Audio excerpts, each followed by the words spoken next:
자, 여러분들 안녕하세요. 전산세무 실습 우리 고주차 강의 1교시 수업을 진행하도록 하겠습니다. 자, 여러분들 우리 2주 만에 우리가 월요일 날에 항상 수업이 있으니까 2주 만에 우리 만나는 거다. 그죠?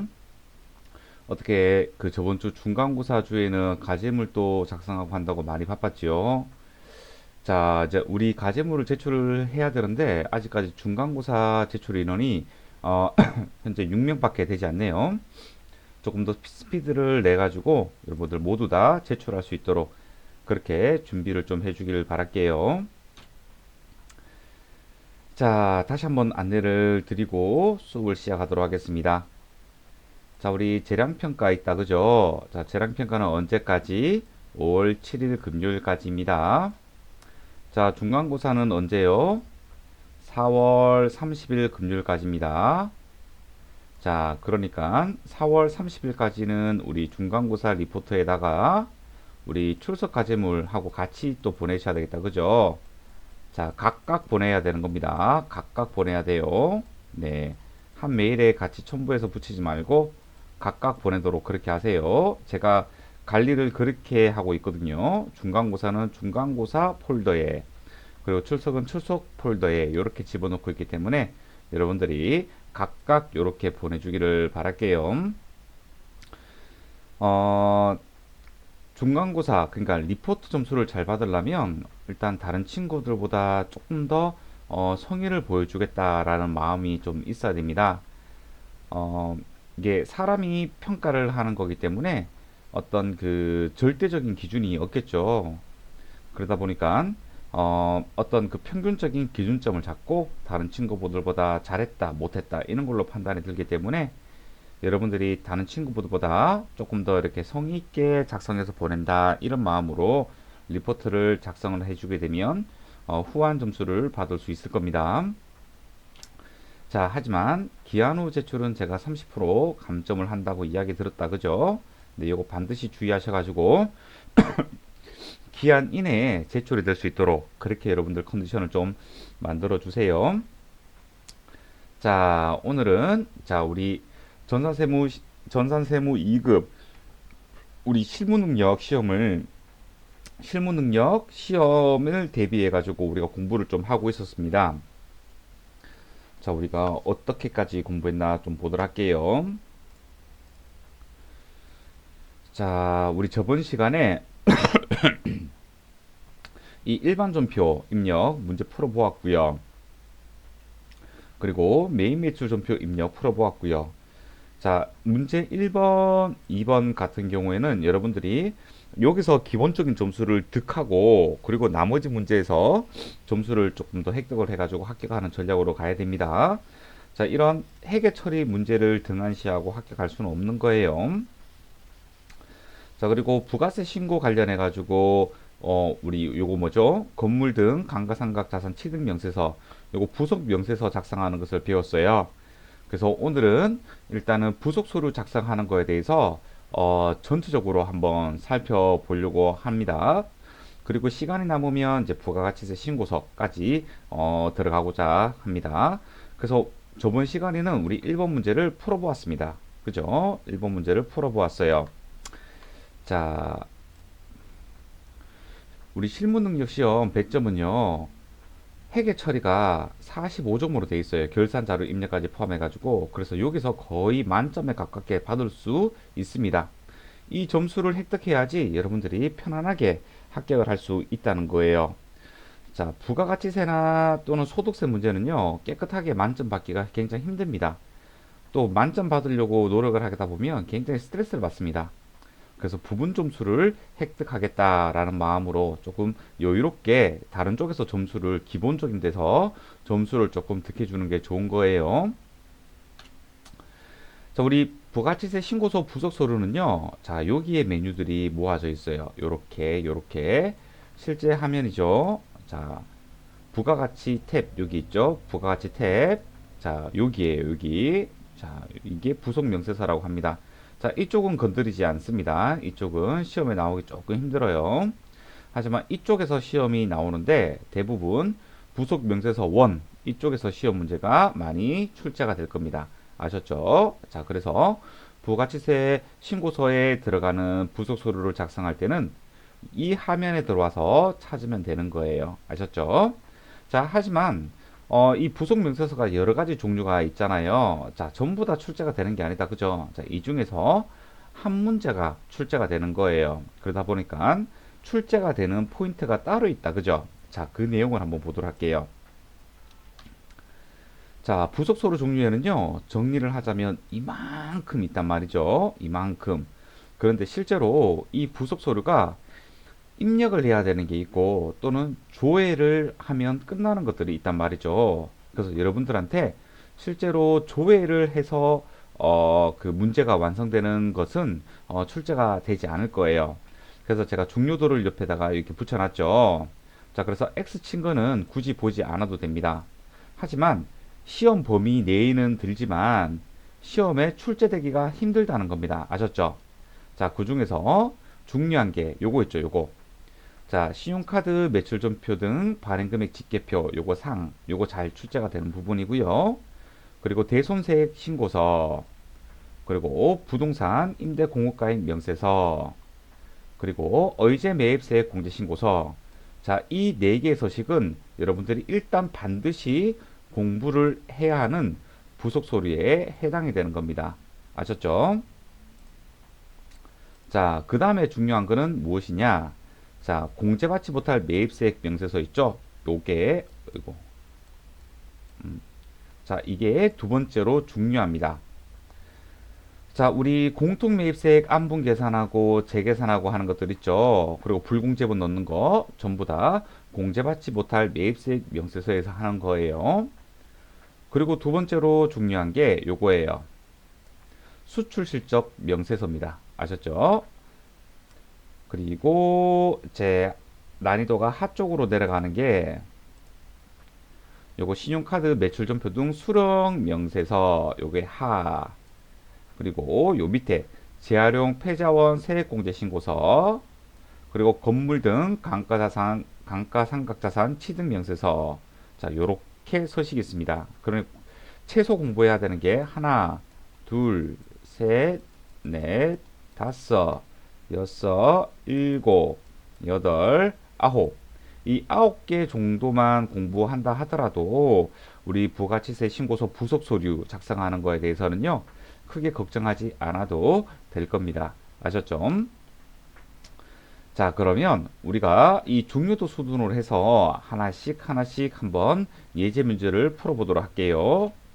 자, 이 예제 문제들은요, 기출 문제를 가져온 것들이에요.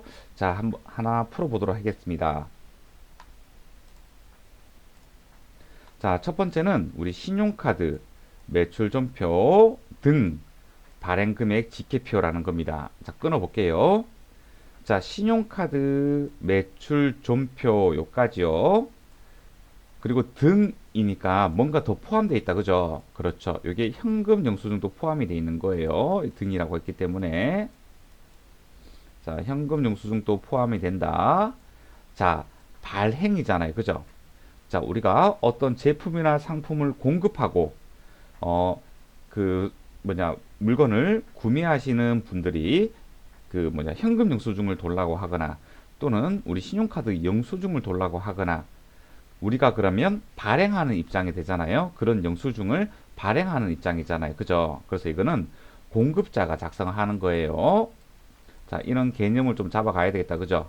이거는 공급자가 작성하는 겁니다. 자, 이런 신용카드 매출전표 등 발행금액 집계표 상에서 우리가 집계가 되고 나면, 자, 우리 개인 사업자들 같은 경우에 또는 간이가세자들은 어떤 게 있습니까? 우리가 신용카드 발행 금액에 대해서 우리 1.3% 세액 공제해 주는 거 있잖아요. 그죠? 경감 공제 세액에 들어가는 거 있죠. 네, 거기에 그 반영되는 부속 서류에 해당이 된다는 겁니다. 자, 문제를 읽어볼게요. 자, 다음 자료를 이용하여 자, 제1기 학정 부가가치세 가세 기간에 신용카드 매출전표 등 발행금액 집계표를 작성하시오. 이렇게 되어 있네요. 단 아래의 거래 내용만 있고 존표 입력은 생략할 것. 그러니까 고맙습니다. 그죠? 존표 입력을 하지 않아도 되니까 그냥 부속소리에다가 바로 작성을 하면 되겠다. 그죠? 자, 학정이기 때문에 4월에서 6월이라는 거. 그죠? 자, 그러면 한번 열어봅시다. 자, 신용카드 매출 존표 등 발행 금액 집계표는 여기에 있네요. 자, 열어볼까요? 자, 이렇게 돼 있습니다. 자, 조회 기간은 언제라고요? 자, 1기 학정이기 때문에 4월에서 6월 이렇게 하면 되겠다. 그죠? 자, 인적사항은 등록된 정보가 그대로 끌고 오고요. 우리는 이렇게 여기 금액을 채우려고 지금 하는 겁니다. 자, 그리고 여기 3번 안에는 어떤 게 있냐 하면요. 자, 여기에는 신용카드 그 영수증 발급해 준 거, 그리고 등이기 때문에 현금 영수증 발급해 준 거, 그리고 요거는 우리가 쓸 이유가 전혀 없어요. 요즘은요. 그래서 여기 요 여섯 칸에서 우리가 입력을 해주면 되는 겁니다. 아셨죠? 자, 발행 금액이기 때문에 여기에는 부가가치세가 포함이 된 거예요. 아셨죠? 네. 발행 금액은 부가가치세를 포함하는 금액이다 라고 생각을 하면 됩니다. 자, 문제에서 정보가 이렇게 제시가 되었어요. 자, 이거 보고 여러분들 놀랄 필요가 전혀 없는 거예요. 문제를 보고 이해를 하고 그 서식에다가 그대로 집어넣기만 하면 됩니다.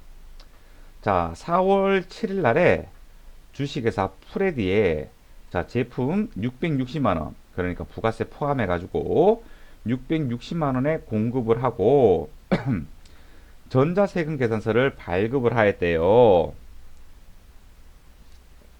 자, 우리가 전자세금 계산서를 발급하고 나면 통상적으로 보통 예금 계좌로 이체를 받잖아요.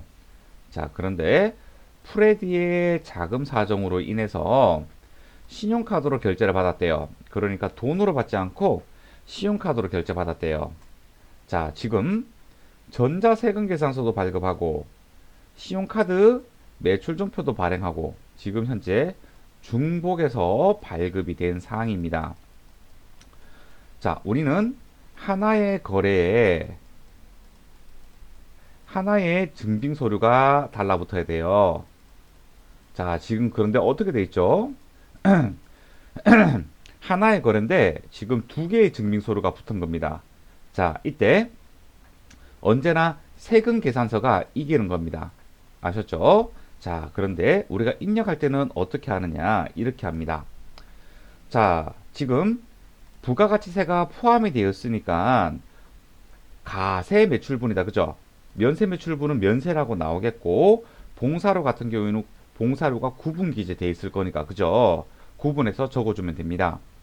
자, 하지만 지금 가세 매출분이고 신용카드 매출존표를 끊어줬기 때문에 일단은 여기에 660만 원이라고 입력을 해줍니다. 아셨죠?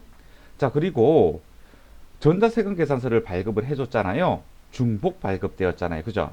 그래서 세금 계산서 발급 금액에 660만 원이라고 적어줍니다. 아셨죠? 자, 5월 13일입니다.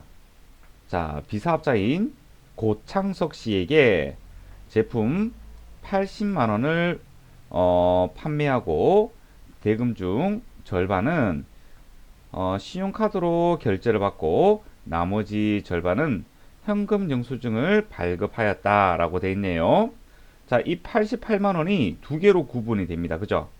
절반은 신용카드, 그러니까 44만 원은 신용카드고 절반은 현금으로 받은 그런 사항에 해당되겠네요. 자, 구분할 수 있겠죠? 예, 바보가 아닌 이상은 구분이 되겠다. 그죠? 자, 요 거래를 한번 입력해 보도록 할게요. 자, 이 660만 원에 지금 우리가 요 부분이다. 그죠? 대금 중 절반은 신용카드로 결제했으니까 44만 원이 여기 업돼야 됩니다. 그죠? 660만 원에 44만 원을 더하고 나면 704만 원이 될 거예요. 자, 여기까지 됐다. 그죠? 자, 그리고 나머지 절반은 현금 영수증 발급했잖아요. 그죠? 그리고 가세 매출분이니까 여기에다가 44만 원을 적어주면 된다는 겁니다. 아셨죠? 자, 문제에서 제시된 정보를요, 여러분들이 어느 칸에 입력을 해야 되는가라는 것을 묻는 겁니다. 그죠? 자, 그리고 자료가 중복해서 발급이 되었다면요. 자, 요렇게 여기도 적어주고 여기도 적어주고 아래에도 적어주면 되겠습니다. 그죠? 자, 서식 작성하는 거 어렵지 않아요. 자, 여러분들이 정확하게 내용을 보고 이해를 한 다음에 자, 어디에다가 입력을 할 것인가 네, 그런 것들을 생각을 해주면 됩니다. 아셨죠? 자, 그리고 우리가 서식을 닫을 때 보세요. 이렇게 나가게 되면 저장하시겠습니까? 라고 나올 때 예 누르고 나가도 되고요. 안 그러면 F11번 저장을 누르고 그리고 나가도 됩니다. 아셨죠? 자, 요렇게 작성을 하게 되면 자, 우리 4월, 6월 그리고 아까 전에 우리 현금 영수증 절반 그리고 660만 원 프레디 그리고 중복 결제 금액 그리고 비사업자한테 그 50% 절반 현금 영수증 발급한 거. 자, 요렇게 잘 입력이 되었습니다.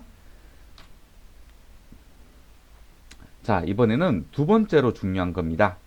자, 대손세액 공제신고서고요. 자, 한번 풀어보도록 할게요. 다음 자료에 근거하여 중소기업에 해당하는 용마물산의 1기 부가가치세 확정신고. 자, 1기 확정이니까 또 4월에서 6월입니다. 제출하여야 할 대손세 공제신고서를 작성하시오 라고 되어 있습니다. 자, 그렇다면 대손세 공제신고서를 열어야 되겠다. 그죠? 대손세 공제신고서는 여기에 나와 있네요. 자, 열어봅시다.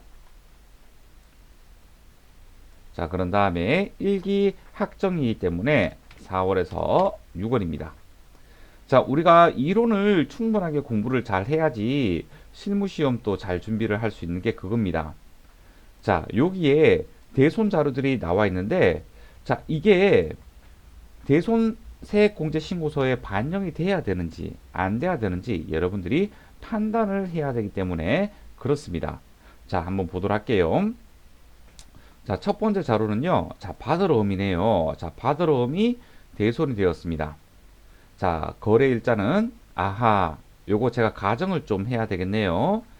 자, 지금 연도가 있기 때문에, 자, 요거 2020년 일기라고 생각을 해야 될 것 같아요. 자, 요렇게요. 자, 됐죠? 자, 요 과정이 좀 필요할 것 같네요. 자, 2019년 7월 31일 날에 거래를 하고 받은 받으러음이고요. 대손금액 VAT 포함이다. 그죠? 그러니까 받으러음 계정에는 770만 원으로 이렇게 인식이 돼 있었을 겁니다. 아셨죠? 자, 거래처가 주식회사 가경인데요. 어머, 부도 발생일이 언제요? 2019년 10월 31일이네요. 그쵸? 자, 아이고, 뭐야 이거. 잠시만요. 전화가 와서 잠깐 받고 왔네요. 자, 우리가 어디까지 얘기했죠? 그렇죠. 자, 우리가 이론 공부를 충실해야지 이런 실무 서식도 잘하고 있는데요. 자, 보세요. 지금 중소기업, 지금 부도가 발생했죠. 우리 법령이 어떻게 돼 있죠? 중소기업의 외상 매출금으로서 부도 발생일 이전의 것에 하남이라는 규정이 있잖아요. 자, 용마물산의 중소기업에 해당하는 받으러움 외상 매출금이고요. 그리고 부도 발생일 이전에 발생을 했다. 그죠? 그리고 6개월 이상이 경과해야 됩니다. 자, 지금 부도가 10월 31일 날에 경과했기 때문에 자, 11월, 12월, 1월, 2월, 3월, 4월 말일이 우리가 6개월이 되는 날이기 때문에 5월 1일부터가 6개월이 경과한 날이 돼버리는 거잖아요. 자, 그러니까 부도 발생일로부터 6개월이 경과해서 우리가 대손세액 공제를 받을 수가 있다는 말입니다. 아셨죠? 그러니까 주식회사 가경에 받으러면 우리가 4월에서 6월, 우리 확정 신고는 7월 달에 하는 거잖아요. 그러니까 요 사이에 그 6개월이 경과한 시점이 우리가 일기 확정 신고 기간 안에 그 대손이 확정이 된 거나 마찬가지죠. 그러니까 대손세액공제 신고서에 반영을 해도 된다는 겁니다. 아셨죠? 자, 이번에는 두 번째 외상 매출금 가보도록 할게요. 자, 외상 매출금이고요. 자, 대손 금액이 550만 원이고 거래처가 비하네요. 파산 확정 판결 받았네요. 4월 1일 날에. 자, 들어가죠. 네. 자, 그런데 이 대손세액 공제 신고서는 언제 작성하느냐? 확정 신고 기간에 작성하잖아요.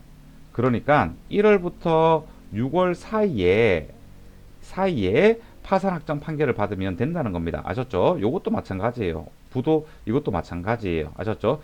6개월에 경과한 날이 요 사이에 속하면 된다는 말입니다. 근데 지금 5월달이 경과한 날이기 때문에 속한다는 거죠. 그죠?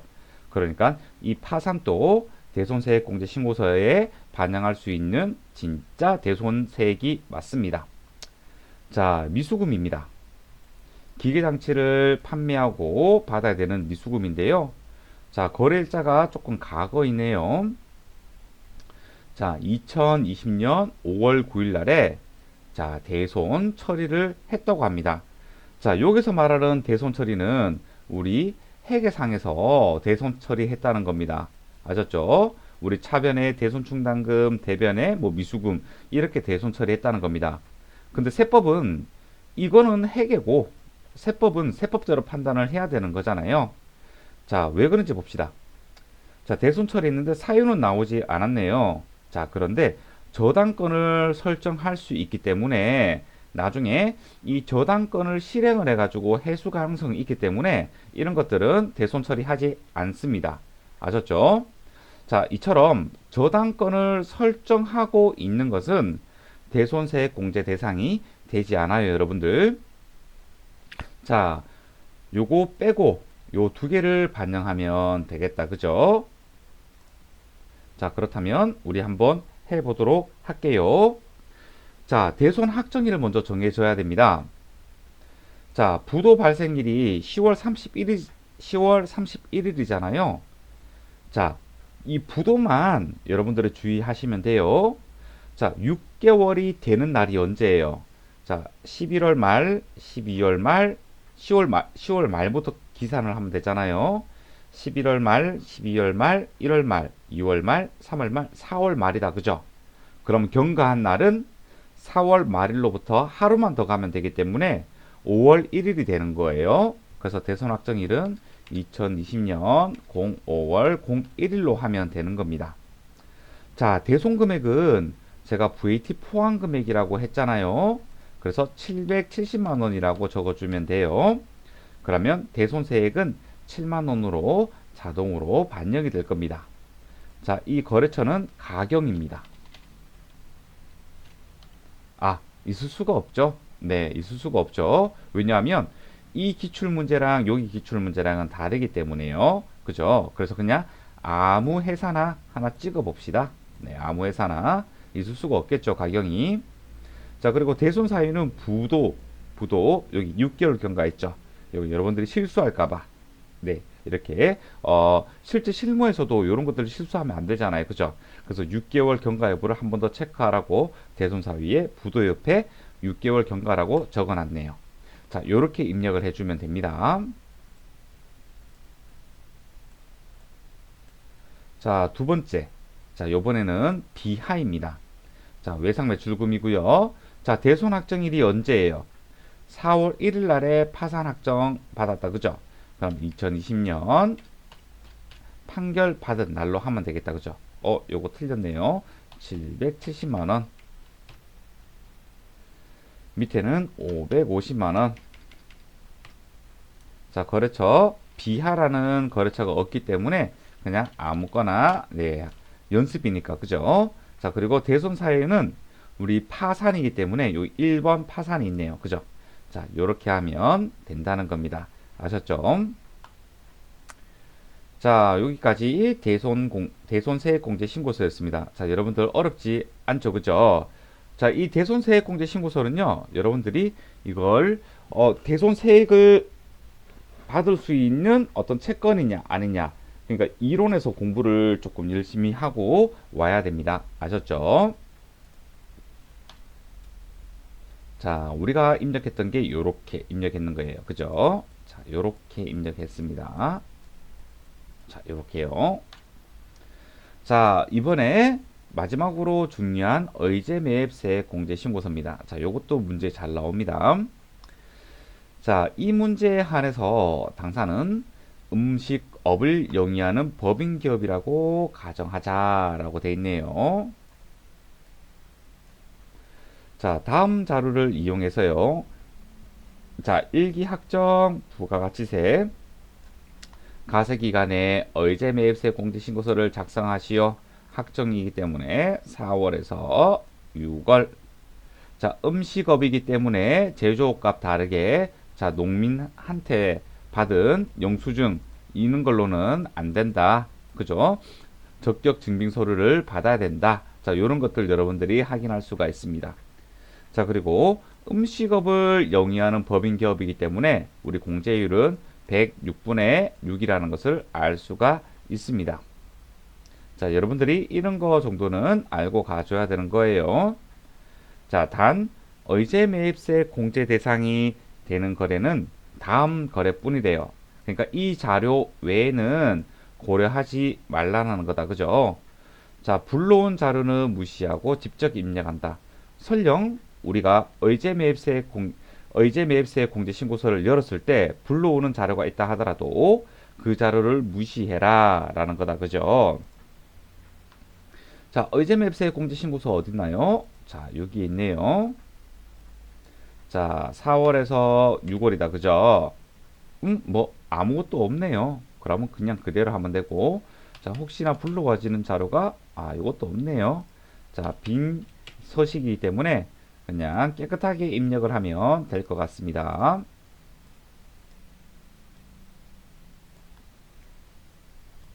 자, 요렇게 두고 입력을 하면 되겠다. 자, 매입 자료는 지금 공급자가 자, 의제 매입세액은 누가 받는 거죠? 그렇죠. 자, 음식업이나 제조업을 하는 사업자들이 우리 면세 농산물을 구입을 해서 가세가 되는 제하나 또는 용역을 공급할 때 그때 우리 음식업은 용역이잖아요. 자, 그때 우리가 그 뭐냐 한수효과 뭐 이런 것들이 있잖아요. 그런 것들을 완화시켜 주기 위해서 이제 매입세액을 받으면 안 되지만 그냥 그런 한수효과나 이런 것들을 완화시켜 주기 위해서 자, 의제 매입이라고 해가지고 공제를 시켜 주는 것입니다. 그죠? 그래서 우리가 이런 면세 사업자로부터 물건을 구매를 했었어야 되는 거죠. 자, 물품명이 농산물이다. 그죠? 그리고 문제 단서에서 우리가 이게 의제 매입세액 대상인지 아닌지를 판단하기 전에 의제 매입세액 공제 대상이 되는 거래는 다음 거래뿐이다라고 못을 박아놨잖아요. 그러니까 무조건 된다는 겁니다. 그죠? 자, 수량 200kg, 50kg, 그리고 매입가액이 이렇게 있고요. 증빙은 이렇게 받았고요. 건수는 이렇게 한 건씩 한 건씩 거래를 했네요. 자, 추가 자료입니다. 자, 가세표준 나와 있고요. 자, 예정 신고 기간분까지는 면세 품목에 대한 매입이 없어 의제 매입세 공제를 받지 않았다. 자, 그러니까 지금 확정이잖아요. 자, 우리 의제 매입세액은 어떻게 해야 돼요? 예정 신고 기간 때는 그냥 계산된 대로 우리가 그 서식에다가 작성을 하고요. 확정 때는 우리가 예정 신고 기간 때 의제 매입세액으로 집어넣었던 것을 자, 정산을 하는 게 있습니다. 그죠? 한도 계산을 해가지고 정산을 하는 게 있잖아요. 확정 신고 기간에는 그것을 해야 되는데 예정 신고 기간에는 의제 매입세 공제를 받지 않았기 때문에 예정 거는 고려하지 말고 확정 거만 고려를 해서 우리가 그 서식을 완성시키면 된다라는 그런 말입니다. 아셨죠? 자, 이것도 어렵지 않아요. 자, 자, 서울 농산이네요. 4월에서 6월이고, 서울 농산. 당연히 없겠죠. 그죠? 네, 그냥 아무거나 입력을 할게요. 요까지는요. 자, 취득일자는 4월 5일입니다. 이게 조금 더 줄어들면 좋겠는데, 안 줄어드네요. 자, 요거를 좀 위로 올리자. 자, 04월, 아이고. 자, 2020년 04월 05일이고요. 자, 증빙 뭘로 받았다고요? 계산서를 받았고요. 자, 물품은요, 농산물이래요. 자, 구입 수량은 200kg래요. 그냥 숫자만 넣어주면 됩니다. 자, 매입 가격은 자, 1억 600입니다. 자, 문제를 어렵게 되면요, 이 매입가액에 뭐 운반비가 포함이 돼 있니 뭐 이런 거 있잖아요. 그래서 여러분들이 이론 공부를 많이 해야지 문제를 조금 꼬아낸다고 하더라도 여러분들이 안 속는 거예요. 아셨죠? 자, 그리고 음식점 법인이기 때문에 우리 106분의 6 요거 선택을 해주면 되겠습니다. 자, 의제매입세액이 이렇게 계산이 되고요. 자, 요 밑에 있잖아요. 이 밑에는 한 번만 입력하는 거고, 요 위에는 거래처별로 입력을 하는 겁니다. 그죠? 네. 요것만 주의를 하시면 돼요. 요 밑에 칸은 정산하는 칸이기 때문에 한 번만 입력을 하면 되고, 요 위에 칸은 업체별로 입력을 해 줘야 됩니다. 자, 일단은 우리 요 위에 칸부터 작성을 하도록 할게요. 자, 강남마트입니다. 강남마트 없어요. 네, 당연하죠. 네, 이게 몇 회 기출 문제인지를 모르겠지만 그 기출 문제를 열면 요 강남마트가 있겠고, 네, 지금 제 거는 93회이기 때문에 없는 거예요. 자, 취득일자 5월 6일입니다. 자, 증빙은 신용카드로 구입을 했네요. 자, 물품 농산물을 구입을 했고요. 자, 수량 50kg입니다. 자, 매입가액은 4,240만 원입니다. 자, 그리고 공제율 똑같이 적어주면 되겠다. 그죠? 106분의 6. 그리고 건수는 하나. 의제 매입세액은 이렇게 계산이 되네요. 자, 우리 위에 정보를 입력을 했잖아요. 그죠? 자, 그렇다면 아무거나 열어놓고 밑에 거를 해주면 됩니다. 자, 가세 표준입니다. 자, 1기 예정분이 1억 4천입니다. 자, 학정분이 2억입니다. 자, 이렇게 계산하게 되면 한도 계산이 자동으로 되는 거예요. 법인이기 때문에 한도율이 40%잖아요. 그죠? 우리는 공제율만 잘 선택을 해주게 되면 무난하게 문제를 풀 수 있겠다. 그죠? 예, 공제율을 그래서 조금 외우셔야 됩니다. 자, 문제가 조금 어렵게 나온다면요, 이 가세 표준 가지고도 장난칠 수가 있습니다. 자, 이 가세 표준은요, 면세 농산물을 구입을 해서 만든 제품의 가세 표준을 이야기하는 겁니다. 아셨죠? 그러니까 다른 가세 표준이 껴 있다면 이게 이렇게 암분 계산을 좀 해줘야 된다는 겁니다. 자, 그런데 그런 말들이 없기 때문에 그냥 그대로 적어주면 된다는 겁니다. 자, 이렇게 계산이 다 끝났어요. 이렇게 가세 표준을 넣어주면 끝났어요. 자, 그런데 예정 신고 기간분 있죠? 그거 반영하는 게 이거예요. 요거예요. 네. 지금은 아무것도 없기 때문에 지금 입력을 안 해줘도 된다는 거고, 만약에 1기 때 매입세 공제를 뭐 300만 원 받았대요. 그러면 이렇게 입력을 해주세요. 그러면 요 금액이 변동될 거예요. 총 한도가 요 금액이거든요. 총 한도가 요 금액에서 예정 신고 때 받고 확정 신고 때는 요만큼밖에 안 된다라는 겁니다. 그래서 여러분들이 이론 공부를 할 때 의제매입세 공제가 어떻게 계산이 되고, 그리고 예정 때 신고할 때, 확정 때 신고할 때 어떻게 계산이 되는지를 알고 있어야지 이 서식을 이해할 수가 있다는 겁니다.